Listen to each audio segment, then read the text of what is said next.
इस क्लास की पूरी सिलेबस की वीडियोस को देखने के लिए सब्सक्राइब करें हमारे चैनल को और साथ ही बेल आइकन प्रेस करें। हे एवरीवन, कैसे हैं आप लोग? आई होप आप सब लोग बहुत अच्छे होंगे।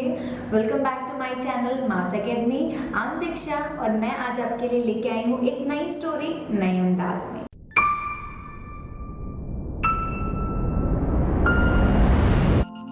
तो आज मैं जो आपके लिए स्टोरी लेके आई हूँ वो एक गुफा की कहानी है, एक बोलने वाली गुफा की कहानी। तो आज हम बात करते हैं तो हमारे कुछ जो हमारे इस कहानी के कैरेक्टर्स है, किरदार हैं, वो कौन कौन है। शेर, सबसे पहले बारी आती है एक शेर की। तो शेर कैसा शेर है? शेर जंगल का राजा है। तो आज से बहुत साल पहले की ये कहानी है जिसमें एक शेर जो कि कहाँ जाता था, बाहर जाता था जंगल में और एक साथ बहुत सारे जानवरों को खा जाता था। तो एक दिन क्या हुआ, और जितने भी जानवर थे ना वो उनसे क्या करते थे, बच करके दूरी भागते थे कि अगर अब जंगल में अगर निकल गया शेर शिकार पर तो क्या होगा, अब तो शेर हमें खा ही जाएगा। तो सब अपनी जान बचा करके उससे छुपते रहते थे। तो ऐसे ही एक दिन क्या हुआ, जंगल में शेर निकला शिकार करने के लिए। उसको लगा कि जैसे मैं डेली जाता हूँ आज भी मैं अपना शिकार कर लूँगा। लेकिन अब हर रोज़ की बात थी कि वो शिकार पर जाता था और जानवरों को खा जाता था। तो क्या जानवरों ने क्या किया, जानवर छुप गए अपनी अपनी बिल में, कोई कहीं कोई पेड़ पर जाकर। तो हर जानवर कहीं ना कहीं अपने आप को बचा करके छुप गया। और इस इत्तेफाक से शेर को एक भी जानवर उस दिन खाने के लिए नहीं मिला। तो शेर, दोपहर का समय होने वाला था और शेर को और भी तगड़ी भूख लग रही थी। अब जब शेर को इतनी भूख लग रही थी तो शेर क्या करता, शेर को इतनी भूख लगी थी, शेर कुछ भी देख रहा था कि कहीं से कुछ तो मिल जाए मुझे खाने के लिए, थोड़ा बहुत कोई एक छोटा सा जानवर तो मिल जाए जिसको मैं खा करके अपनी भूख शांत कर सकूं। लेकिन जैसे जैसे वो आगे बढ़ता है जंगल में और इधर उधर घूमता रहता है, उसको कोई भी जानवर नहीं मिलता।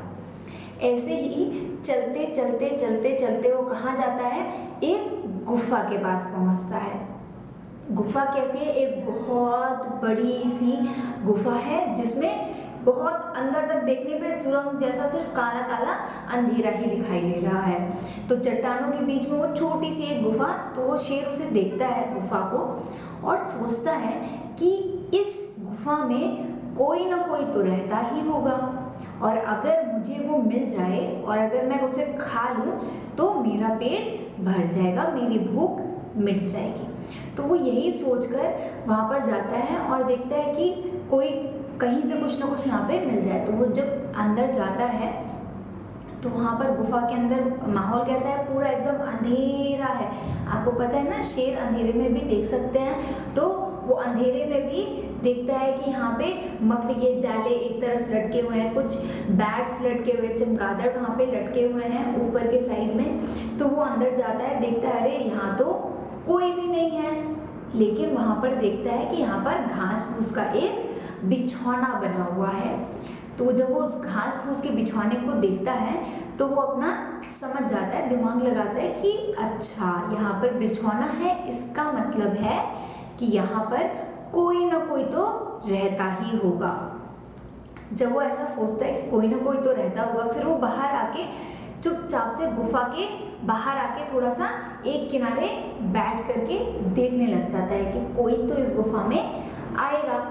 काफी समय बीत जाता है, गुफा में कोई भी नहीं आता है। अब जैसे जैसे शाम ढलने वाली हो रही होती तो वो ये सोचता है कि मैं बाहर अगर मैं वेट करूंगा, मैं इससे अच्छा है कि मैं गुफा के अंदर ही छुप जाऊं और अंधेरा और ज्यादा हो गया है तो कोई मुझे देख भी नहीं पाएगा। तो वो क्या करता है, वो बाहर से निकल करके गुफा के अंदर चला जाता है और जब गुफा के अंदर सबसे अंदर जाके एक कोने में शांति से बैठ जाता है घात लगाकर कि अगर अब इससे जो भी गुफा के अंदर जो कोई भी आएगा, जो भी जानवर आएगा, मैं उसका शिकार करके अपनी भूख मिटा लूंगा। अब उसकी भूख जैसे जैसे दिन आगे बढ़ रहा था उसकी भूख और ज्यादा बढ़ती जा रही थी। अब तो चूहे मतलब अब तो शेर को इतना ज्यादा भूख लग रहा था कि अगर उसे चूहा भी मिल जाता तो वो चूहे को भी खा लेता, इतनी भूख लगी हुई थी। तो अब वो वहाँ पर बैठ के आराम से कोने में इंतज़ार कर रहा है कि अब कोई आएगा, अब कोई आएगा। कोई आ ही नहीं रहा। तो वो देखता है कि चलो कोई नहीं, जिसका है तो ये किसी की गुफा, कोई ना कोई तो यहाँ पर आएगा ही। तो वो क्या करता है, वो शांति से उस गुफा में कहता है कोई बात नहीं पेट, अभी तुम शांत हो जाओ और अभी थोड़ी देर में ही कोई ना कोई आता ही होगा, जिस भी जानवर की ये गुफा है। तो वहाँ पर वो शांति से फिर से बैठ जाता है। अब क्या होता है, वो गुफा होती है एक सियार की। सियार समझते हैं आप, सियार लोमड़ी कह सकते हैं। तो एक लोमड़ी की गुफा होती है वो। तो क्या होता है, लोमड़ी जब वहाँ से जंगल में वो खाना ढूंढने के लिए जंगल में गई होती है और जंगल से खाना ढूंढ करके खा पी करके अपना शाम को, अपने हर जानवर शाम को दिन भर अपना शिकार करता है और शाम को अपनी गुफा में वापस चला आता है। तो वो भी, लोमड़ी भी यही करती है। क्या करती है, जब उसने देखा कि वहाँ पर सब लोग, मतलब अब शाम हो रही है, मेरा खाना पीना हो गया, सब अपने अपने वहाँ जा रहे हैं, अब मुझे भी अपने यहाँ अपने घर पर चले जाना चाहिए, अपनी गुफा में चले जाना चाहिए। तो लोमड़ी अपनी गुफा के ओर जंगल से निकल जाती है। तो वो जैसे जैसे धीरे धीरे आराम से अपना गुफा की तरफ आती है और जैसे ही वो गुफा के दरवाजे पर पहुंचती है, गुफा के आगे पहुंचती है, वो क्या देखती है कि वहाँ पर कोई ना कोई मतलब आया है। उसे पता चल जाता है कि यहाँ पर कोई आया था।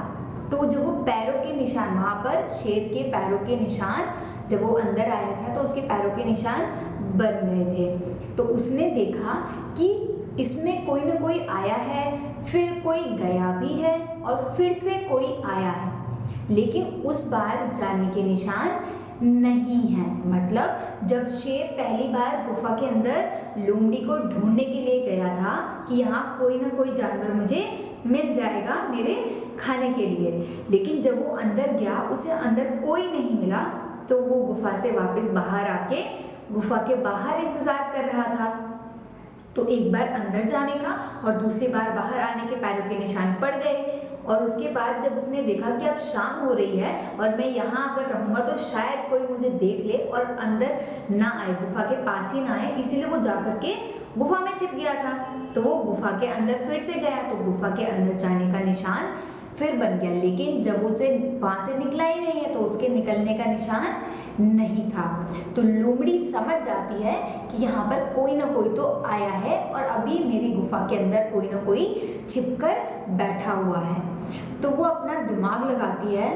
स्थिति कितनी अजीब सी हो गई है, वो इतना डर भी गई कि अंदर कौन है कौन नहीं है मुझे पता नहीं है। तो वो क्या करती है, वो कहती है कोई बात नहीं, सोचती है शांति से अंदर जाने से पहले कि ठीक है अगर कोई आया भी है तो ठीक है देखा जाएगा।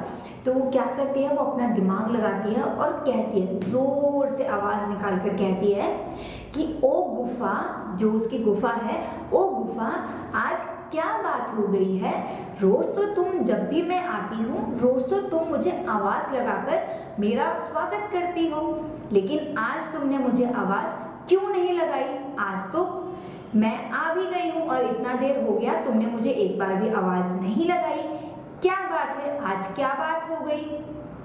तो जब लोमड़ी ऐसा ऊंचे स्वर में कहती है तो अंदर बैठा शेर उसे सुन लेता है और शेर को ऐसा लगता है, वो सोचता है कि शायद ये गुफा बोलने वाली गुफा है और ये डेली अपने मालिक को, जब उसकी मालिक लोमड़ी आती होगी तो उसका स्वागत करती होगी, उसको अंदर बुलाने के लिए उसको कहती होगी कि तुम अंदर आ जाओ। तो वो ये सोचता है कि शायद मैं यहाँ पर अंदर बैठा हुआ हूँ, इसीलिए ये गुफा बोल नहीं रही है और लोमड़ी को कहीं शक ना हो जाए, इसीलिए वो शेर क्या करता है, शेर खुद से सोचता है कि अगर गुफा आवाज नहीं लगा रही है तो कोई बात नहीं, मैं खुद ही आवाज लगा देता हूँ। शेर ऊंची आवाज करके बोलता है, अरे मित्र आओ आओ, मैं तो तुम्हारा ही इंतजार कर रहा था, तुम जल्दी से अंदर आ जाओ। तो अब जब लोमड़ी ने ये चीज सुन ली कि क्या सामने से कोई मुझे आवाज लगा रहा है, तो वो समझ गई, क्योंकि वास्तव में तो गुफा बोलती ही नहीं है। और उसे समझ में आ गया कि जो इंसान अभी बोल रहा है या जो जानवर बोल रहा है वो गुफा के अंदर से बोल रहा है और वो मेरे लिए घात लगाए बैठा है कि जैसे ही मैं अंदर आऊं वो मेरा शिकार करके मुझे खा जाए। इसी वजह से वो क्या करती है कि दरवाजे से ही वहाँ गुफा के अंदर नहीं जाती, वो शेर की चालाकी समझ जाती है और वहाँ से दबे पांव भाग जाती है जंगल की ओर। तो इस तरह से लोमड़ी ने शेर से अपने आप को अपनी बुद्धि लगा करके बचा लिया। उसने एक झूठा नाटक उस टाइम रचा कि जो गुफा है, गुफा कैसी है, गुफा बोलने वाली गुफा है, लेकिन वास्तव में गुफाएं बोलती नहीं है और ना ही वो गुफा कोई बोलने वाली गुफा थी। तो ये थी आज की हमारी कहानी। इस कहानी से हमें क्या सीख मिलती है कि परिस्थितियां चाहे कितनी भी बुरी हो, चाहे मुश्किल कितनी भी बड़ी हो, अगर हम अपनी बुद्धि से सोचे समझे और शांत मन से उसका अगर निजात निकालने की कोशिश करें कि इससे कैसे बचा जा सकता है, तो हम किसी भी मुसीबत से अपने आप को निकाल सकते हैं। मतलब अगर मुश्किल किसी भी समय किसी भी परिस्थिति में आती है, तो अगर अपनी हम बुद्धि का इस्तेमाल करेंगे तो हम उस किसी भी परेशानी का हल, कितनी भी बड़ी प्रॉब्लम हो, हम उसका सॉल्यूशन निकाल सकते हैं। तो आई होप आपको मेरी ये कहानी पसंद आई होगी और जो सीख मैं आपको देना चाह रही हूँ आप उस सीख को समझ गए होंगे और इसे अपनी रियल लाइफ में भी अप्लाई करेंगे। चीज़ों को देखिए, सुनिए, समझिए और फिर उस पर अपनी प्रतिक्रिया दीजिए। अगर प्रॉब्लम बहुत बड़ी है तो शांत मन से पहले विचार करिए और फिर कोई फैसला लीजिए कि ताकि आप उससे आसानी से निकल सके। तो मिलते हैं हमारी नेक्स्ट वीडियो में नई कहानी के साथ। और अगर आपको मेरी ये कहानी पसंद आई हो तो प्लीज़ इस कहानी को लाइक, शेयर एंड सब्सक्राइब ज़रूर करें, ताकि मैं हमेशा आपके लिए ऐसे ही अच्छी अच्छी छोटी छोटी कहानियाँ सीख से भरी हुई लेकर आती रहूँ। मिलते हैं नेक्स्ट वीडियो में, तब तक के लिए बाय बाय।